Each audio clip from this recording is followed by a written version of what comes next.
নম্বর কবিরা গুনাহ হইতেছে হলো রোজা ভঙ্গ করা, ইচ্ছাকৃতভাবে কি করা, রোজা ভঙ্গ করা, ইচ্ছাকৃতভাবে রোজা ভেঙে ফেলা, এটা হলো 10 নম্বর কবিরা গুনাহ।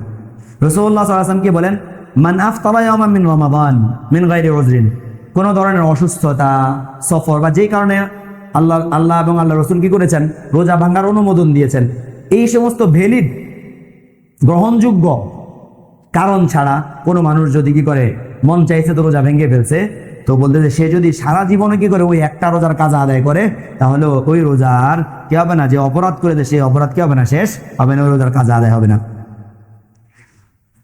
আব্দুল্লাহ ইবনে আব্বাস রাদিয়াল্লাহু আনহু বলেন, গুরাল ইসলামি ওয়া কাওয়াইদুদ্দীন সালাসা, ইসলামের মূল ভিত্তি হলো 3টা। মূল ভিত্তি হলো কয়টা?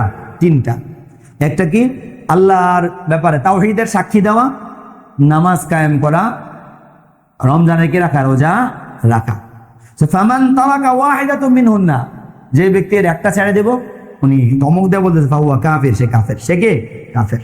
কথা বুঝতে পারছে? ধমক। হ্যাঁ, কাফের হয়ে যাবে এরকম না, যদি মনে করে এগুলো আদায় করা আমার দায়িত্ব ছিল কিন্তু আমি আমার দুর্বলতার কারণে ইত্যাদি কারণে আদায় করতে পারি নাই, এটাকে অপরাধ মনে করে, তাহলে সে কি হবে না, কাফের হবে না। কিন্তু যদি সে রোজা ভাঙ্গাকে অপরাধ মনে না করে, তার ঈমান চলে যাবে।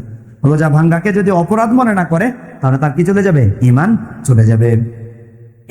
আল্লাহু আকবার কাবীরা। তাহলে আজকে আমরা কয়টা কবিরা গুনাহ জানলাম? আজকে আমরা 3টা কবিরা গুনাহ জানলাম। একটা কবিরা গুনাহ ছিল হলো অন্যায়ভাবে ইয়েতিমের মাল কি করা, আত্মসাৎ করা। আরেকটা কবিরা গুনাহ ছিল কি, রাসূলুল্লাহ সাল্লাল্লাহু আলাইহি ওয়াসাল্লামের ব্যাপারে কি বলা, মিথ্যা বলা। আর আরেকটা কবিরা গুনাহ ছিল কি, যে ইচ্ছাকৃতভাবে রমাদানের রোজা কি করা, ভঙ্গ করা। আল্লাহ সুবহানাহু ওয়া তাআলা আমাদেরকে বিষয়গুলো বোঝার এবং আমল করার তৌফিক দান করুক। ওয়া মা তাওফীকি ইল্লা বিল্লাহিল আলিয়্যিল আযীম।